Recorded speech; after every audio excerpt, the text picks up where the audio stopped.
गायकवाड साहेबांनी की गोविंद पानसरेंना कुठे पाठवलं तिथे तुला पाठवू देऊ, हे वाक्याला माझा इकडच्या महाराष्ट्राचे उपमुख्यमंत्री एकनाथजी शिंदे साहेब आणि प्रताप सरनाईकांना माझा प्रश्न, मंत्र्यांना, तुम्हाला ह्या स्टेटमेंटला तुमचं समर्थन आहे का?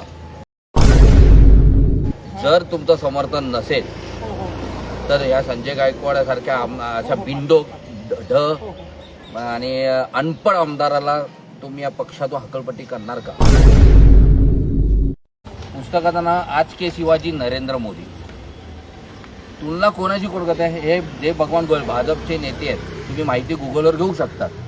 तेव्हा एकनाथ शिंदे साहेबांच्या तोंडावर पट्टी, कारण की हिंमत पाहिजे ना, एक नरेंद्र मोदीच्या विरोधात बोलायची ती ताकद लागते, धमक लागते. ती धमक नाहीये महाराष्ट्राच्या मराठी माणसामध्ये, तर ह्या अशा नेत्यांमध्ये राहिली नाहीये. हे जे आपले आमदार आहेत हे शिकलेले नाही आहेत, हे त्यांनी दाखवले त्यांच्या ॲफिडेव्हिटमध्ये की 9वी ते झालेले आहेत. त्यासाठी आम्ही त्यांच्यासाठी आज आम्ही हे बाराखडीचं पुस्तक आणलेलं आहे. त्यांना आम्ही हे बाराखडीचं पुस्तक पाठवणार आहोत त्यांना, की याच्यामध्ये त्यांनी शिकावं. याच्यामध्ये जे दिलेलं आहे ना, याच्यामध्ये अ आ इ ई त्यांनी शिकावं. हे शिकल्यानंतर जर त्यांना शिक्षणासाठी जर काही पैसे लागणार असतील तर शेतकरी कामगार पक्ष ठाणे शहर हे त्यांचा पूर्ण खर्च घेईल. आमदार संजय गायकवाड यांच्या विरोधात आम्ही तक्रार करायला पोलीस स्टेशनला आलो होतो. त्यांनी आमच्या नेत्यांबद्दल, कॉम्रेड गोविंद पानसरे आणि आताचे प्रशांतबद्दल त्यांनी चुकीचं वक्तृत्व केलं, म्हणजे त्यांना घरात घुसून मारेल अशी धमकी दिल्याबद्दल त्यांची तक्रार करण्याकरता आम्ही निवेदन शेतकरी कामगार पक्षातर्फे देण्यात आलो होतो. त्यांनी त्याच्यामध्ये स्पष्ट असं म्हटलेलं आहे गायकवाड साहेबांनी की गोविंद पानसरेंना कुठे पाठवलं तिथे तुला पाठवू देऊ, हे वाक्याला माझा इकडच्या महाराष्ट्राचे उपमुख्यमंत्री एकनाथजी शिंदे साहेब आणि प्रताप सरनाईकांना माझा प्रश्न, मंत्र्यांना, तुम्हाला ह्या स्टेटमेंटला तुमचं समर्थन आहे का? जर तुमचं समर्थन नसेल तर या संजय गायकवाड सारख्या अशा बिंडो ढ आणि अनपढ आमदाराला तुम्ही या पक्षातून हकलपट्टी करणार का? हे आमची पहिली मागणी आहे पक्षाला. काय विषय काय आहे, एकंदरीत काय सांगाल या विषय सांगा तुम्ही. विषय असा आहे की हे आमचं पुस्तक आहे. ह्या पुस्तकाबद्दल त्यांना भेट देण्यात आली होती. हे त्यांचं म्हणणं आहे की या पुस्तकाला एकेरी नाव घेतलेलं आहे, कारण पुस्तक वाचल्यानंतर कळेल की नेमकं काय. आता त्याच्यामध्ये एकेरीपेक्षा पुढचा प्रश्न असा आहे की प्रश्नचिन्ह आहे, कारण की अनपढ आमदाराला प्रश्नचिन्हाचा अर्थ काय कळणार? कारण की त्यांनी 50 खोक्याचा आमदार आहे, घेऊन बसलेला आमदार आहे. आता त्याच्यामध्ये अनेक विषय आहे. भवानी तरवा कुठून आली प्रश्नचिन्ह, शुद्ध प्रश्नचिन्ह, किल्लेदार असा प्रश्नचिन्ह आहे. आणि महत्त्वाचा विषय म्हणजे रयतेच्या भाजीच्या डेटालाही हात लावू नये असं हे पुस्तकात म्हटलेलं आहे. त्याचा अर्थ काय? आमच्या भाजीला हात लावू नये. आता शेतकऱ्यांच्या जमिनी कोण घेतं? अडाणी अंबानी घेतात. आज हेच आमदार इथे धमकी देतात मारून टाकायचं, त्यांना इथे पोचवण्याची. त्यांचे एकनाथ शिंदे साहेब असून किंवा हे आमदार अडाणी अंबानीच्या पाठराखण करतात. या वाक्याला अर्थ तरी ते आहेत का? त्या वागण्यावर चालतात का? हा आमचा प्रश्न आहे. म्हणून आम्ही त्यांच्याकडे मागणी केलेली आहे पोलिसांकडे की त्यांनी त्यांच्यावर गुन्हा. आता राहिलं, मी प्रबोधनाथ ठाकरेंचं एक पुस्तक काढतो, नाव आहे गगलबाज शिवाजी. आता हे प्रबोधनाथ ठाकरे कोण आहे? एकनाथ शिंदे साहेबांना माहिती आहे का?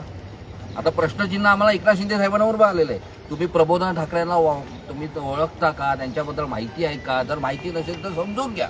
एकनाथ शिंदे, प्रताप सरनाईक यांनी, कारण की त्यांच्यावर कारवाई करणारे एकनाथ शिंदे साहेबच करू शकतात गायकवाडांवर कारवाई. हे पुस्तक वाचा. तुमच्या बाळासाहेब ठाकरेंच्या वडिलांनी लिहिलेलं पुस्तक आहे गगलबाज शिवाजी. हे जर तुम्हाला काहीतरी बोलायचं होतं आमदारांना, मग तिथे तुमचे थोबाड का सगळ्यांचे बंद पडले?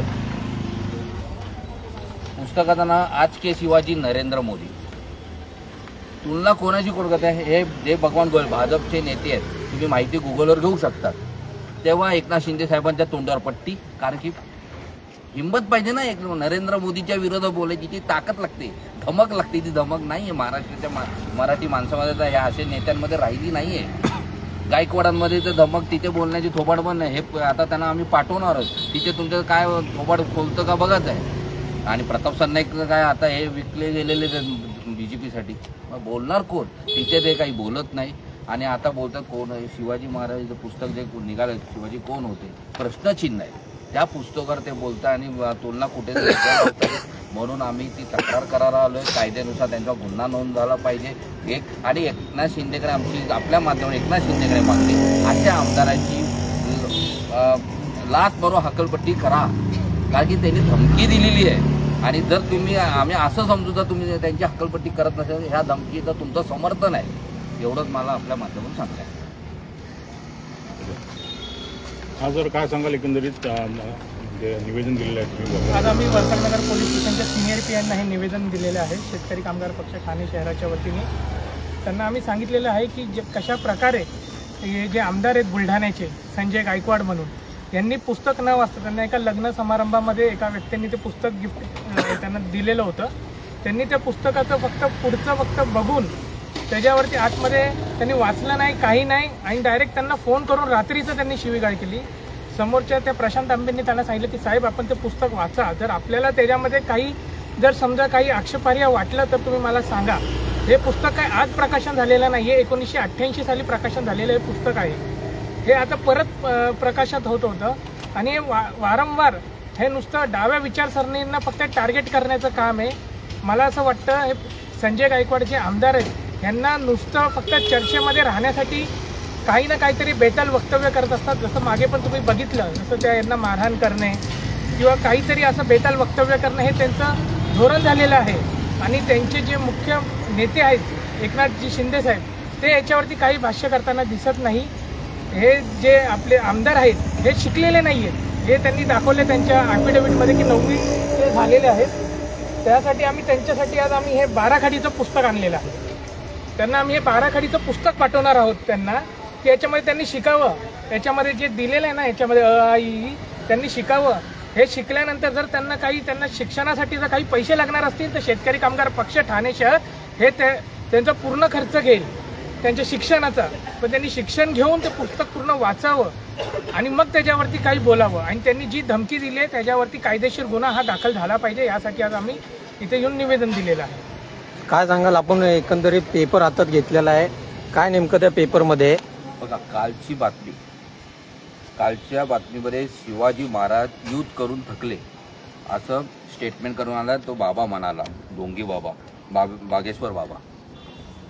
स्टेटमेंट देताना समोर त्यांच्याबरोबर त्या व्यासपीठावर CM होते देवेंद्र फडणवीस, मोहन भागवत होते, नितीन गडकरी साहेब होते. एवढे सगळे दिग्गज नेता असताना एकाही नेत्याला हे सगळे मराठी आहेत ना, सगळे मराठी नेत्यांना त्यांचा आता मराठी बाणार उभा झाला नाही, या बाबाला तिथे धडा शिकवता आला नाही. हा इतिहास आहे महाराष्ट्रातला. हा इतिहास कोण घाणेरडं करतं, ही विचारधारा कोण आहे? हे सगळी विचारधारा, मी आता जी नावं गेली विचारधारा भाजपने RSS वाले खरा इतिहास लपवण्याचं काम, इतिहास फसवण्याचं काम, इतिहासाची वाट लावण्याचं काम हे करत आहेत. आणि माझं म्हणणं असं आहे की आज गायकवाडासारख्या व्यक्तीलाही RSSनी सुपारी का दिली नसेल असं काही स्टेटमेंट करण्याचा असा माझा आरोप पण आहे. आणि आताची शिवसेना ही RSS झालेली आहे, बाळासाहेबांची शिवसेना राहिली नाही. हेच मी आपल्या माध्यमातून आता पुढे बघूया काय कारवाई त्यांच्यामध्ये पण बघा ते पण काय होते. ओके. संजय गायकवाड हे ज्या शाळेत शिकले त्या शाळेचं नाव शिवाजी विद्यालय आहे. मग आज ते त्याच मतदारसंघातून ते आमदार आहेत. मग त्यांना जराही वाटलं नाही का की त्या शाळेचं तिथे नाव बदलून छत्रपती शिवाजी महाराज हे करावं? म्हणजे आपल्या इथे जे काय चालू आहे ते बघायचं नाही, दुसऱ्याच्या इथे यांचं हे जे काम आहे.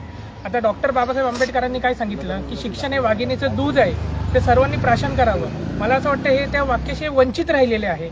त्यासाठी शेतकरी कामगार पक्षांनी त्यांना हे बाराखडी पुस्तक द्यायचं ठरवलेलं आहे आणि त्यांना ते कुरिअर करणार आहोत आम्ही.